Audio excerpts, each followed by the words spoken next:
Cool. Hey everybody, my name is Nick. I'm the Director of Engineering at Tabletics and DevCycle. This is the DevCycle/Tabletics office. Welcome, thank you for coming. Hey, we just started. Grab a beer, grab some pizza.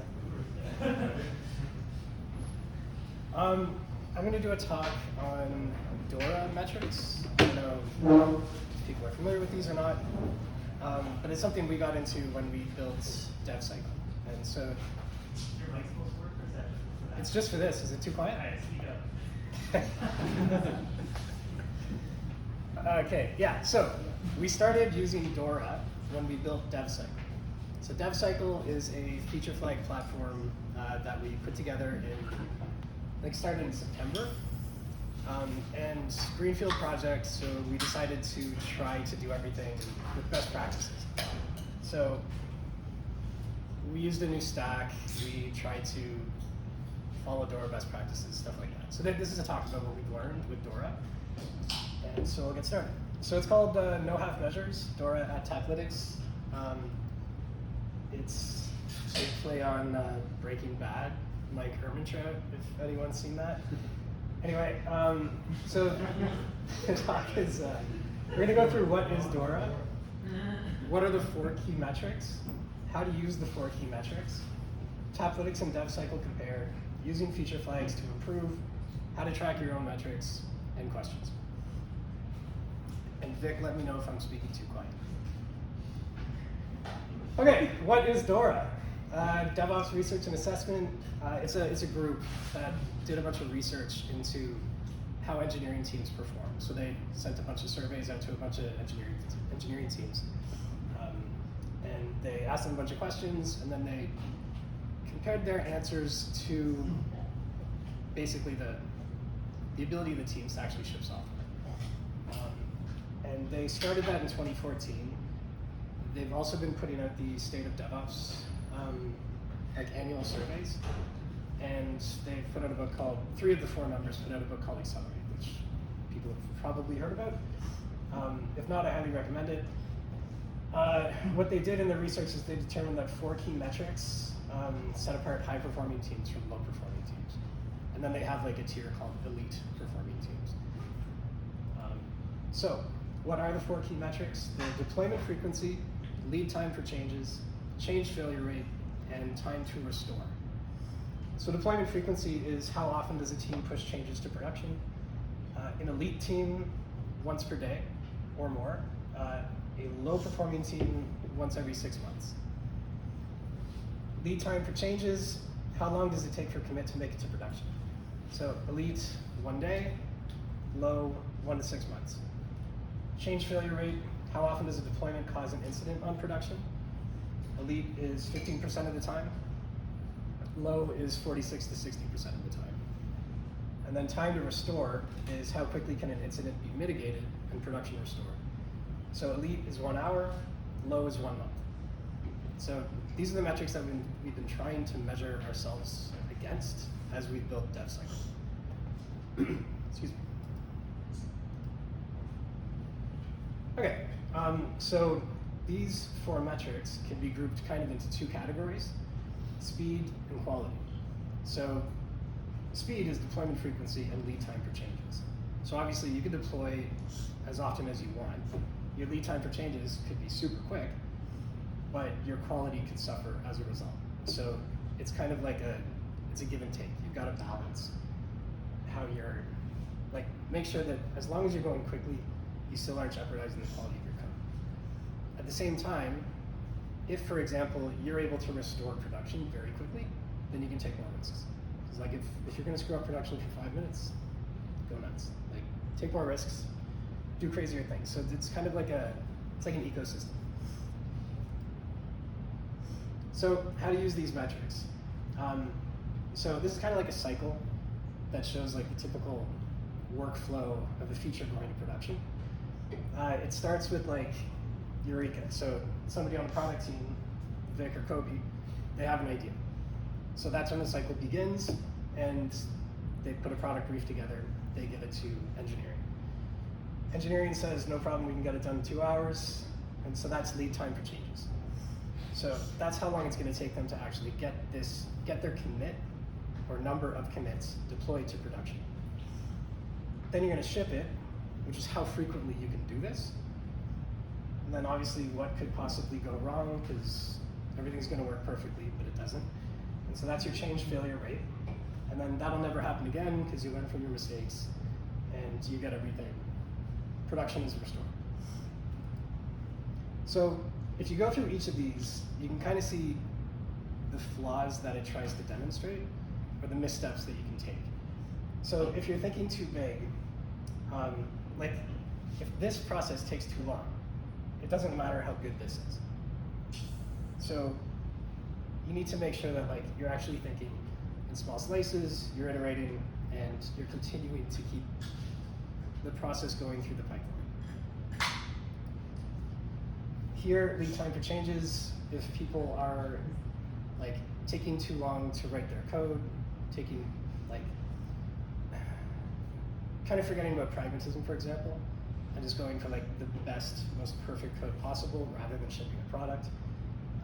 If people are just working slowly, any number of reasons that commits take a while to actually get to production. That doesn't matter how quickly you can deploy things. So then you get to deployment frequency, and if it takes you 3 months to get a deploy out, it doesn't matter how quickly you can get your code to main. What could possibly go wrong? Your change failure rate, if all of your code introduces bugs and causes incidents, then you can't continue this cycle. So it's all just like representing different like backlogs throughout your process that could be introduced by per process. Then that'll never happen again. Time to resolution kind of goes back to deployment and the ability to debug things. So like if your batch size is so huge in your deployment that you have like, for example, 3 months of code and there's a bug in there somewhere, how do you find it? It's going to be harder to find. It's going to take longer. And then if your deployment process sucks, then you aren't going to be able to get it back onto production. So it's going to take you a long time to find, and it's going to take you a long time to get it on production. So all of these things are what DORA is measuring, save for this part. And it's all in the interest of making sure that this pipeline continues to move smoothly. So Tabletics and DevCycle compared. I checked the metrics for DevCycle against Tabletics. Excuse me. So to give you some background, DevCycle is continuously deployed. So front-end changes are deployed automatically to Vercel. Back-end changes are deployed automatically to AWS and Cloudflare workers. Tabletics is continuously delivered. We work on release branches, and the release branches are 2 to 3 months long. Now granted, the numbers that I'm showing are from this year. And like I said, this year we focused a lot of attention on DevCycle and not on Tabletics. But it doesn't skew the numbers that much because that was the former process that we had for Tabletics before we introduced DevCycle. So Tabletics, founded in 2013, YC company. It's experimentation and feature flag platform for product teams. It's a legacy code base, as I described, and it's continuous delivery of release branches. DevCycle, founded in 2021, it's a Tabletics company, feature flag and comparative analysis platform for engineering teams, greenfield code base, continuous deployment of merges to main. So that kind of just sets the stage for the numbers that you're going to see. So deployment frequency. Tabletics, 0.02 deployments a day, compared to DevCycle, 4.7 deployments a day. So if you remember the elite number for deployments, it was 1 a day. So DevCycle is blowing it out of the water at 4.7. And that's because we have continuous deployment, we have a decent amount of tests, not an incredible amount of tests, but like I said, we can fix incidents on production quick enough that we can handle that. Obviously we want more coverage, but we're covered. Lead time for changes, Tabletics, like I was saying, the release branch is about 2 months. Every 2 months they go out. So that's our lead time for changes because a commit's going to go on the branch. And it's not actually going to get to prod for 2 months. DevCycle, like 3 days max. So that's someone's working on the computer, they create a branch, their first commit starts, 3 days later on average, it'll be in production. Sometimes it'll be a day, sometimes it'll be an hour. The worst we've ever seen, I think, is like 6 days. So, big difference from this. Change failure rate, this number was crazy. 4.6 failures per deployment on Tabletics. DevCycle, 0.03 failures. So, again, if you think about it, with a Tabletics deployment, that's again like 2 months of code. There's a lot more risk for errors in that amount of code. With DevCycle, your deployments are like 1 commit, 2 commits. So it's going to be like, it's easier to see if there's a bug that might be introduced. You can catch it quicker. Yeah, you can prevent it from going to prod. And if it does get to prod, for Tabletics, if we need to fix a problem, it's 1 to 7 days. For DevCycle, it's less than a day before we have production back. And less than a day is kind of the higher end of things. Like generally, we notice it. We've developed a good incident process around it. We're trying to introduce that to Tabletics too. But basically, it's very quick. So we still ship bugs with DevCycle. We still break production. We broke production today, last night. It's been a rough couple days. But like, we've recovered and it's back. Tabletics, we're currently working on some features for it. But they're sitting in branches, they're not getting deployed. We're actually actively trying to ship a production branch to Tabletics right now.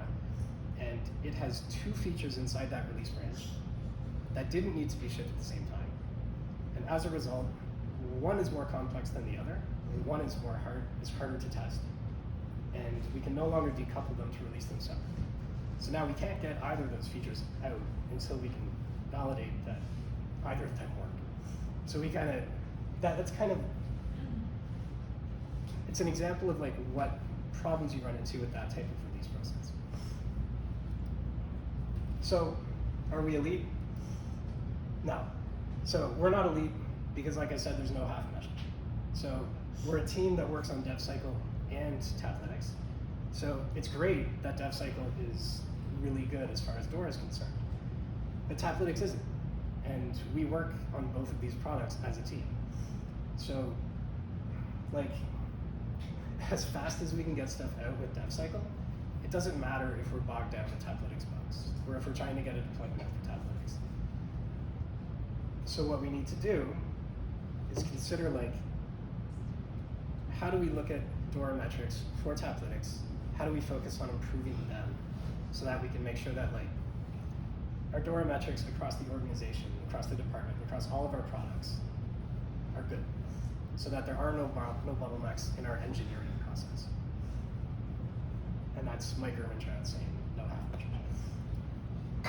So, how you can use feature flags to improve. This is what we plan to do with Tabletics. So DevCycle, it's a feature flags platform. Feature flags are they're like training wheels to get to continuous deployment. Basically, introduce the SDK, publish the SDK. That's a pretty safe change. Then start using the SDK, and then start introducing feature flags to your development process. So at this point, your deployment frequency increases because you can decouple releases from deployments. So like every time you deploy to prod, you're not necessarily releasing a feature, you're releasing some code that you can eventually, or you're deploying some code that you can eventually release to your customers. Lead time for changes, you're reducing barriers to production by safely deploying unfinished features. So it's kind of the same idea. You don't need to finish the entire thing before you send it up to production. So it means you don't have like long-lasting feature branches. They aren't gonna go stale. You aren't gonna get merge conflicts. You're just gonna have like this pipeline that continues to go. Change failure rate, you can test in production with an internal set of users. So before you actually release it to your customers, you can have your QA, you can have your beta testers. They can check it out. If it doesn't work, you turn it off. Time to restore, disable broken features if they are actually broken. That may be a way to restore production. Or find bugs faster thanks to small batch sizes. So again, like I was saying, if you're not releasing huge, gigantic, long-lasting release branches, it's going to be a lot easier to figure out where your bugs are. If anyone's interested in how to do this, the way that we do it is through the FourKeys project. So that's it's by that group. It's free. It's basically like a Grafana dashboard that is fed by data that comes from GitHub webhooks. So we just use an organization webhook for both our Tabletics repo and our DevCycle repo. So we're just feeding BigQuery right now with tons of data. And Grafana is showing it to us. If you don't want to do it yourself, Sleuth.io, Swarmia, those are two that I found out cool. Sleuth has pretty good documents, pretty good videos that you can check out. And then what I've been doing lately is I've just been digging into the BigQuery data with Metabase. So I finally figured out what Metabases, thanks to the company's help, and it's like super helpful. So it's helping me understand the data better, because previously I was just kind of looking at the dashboards from FourKeys, a little overwhelmed. So now I have a better understanding of it. That's it. Thank you.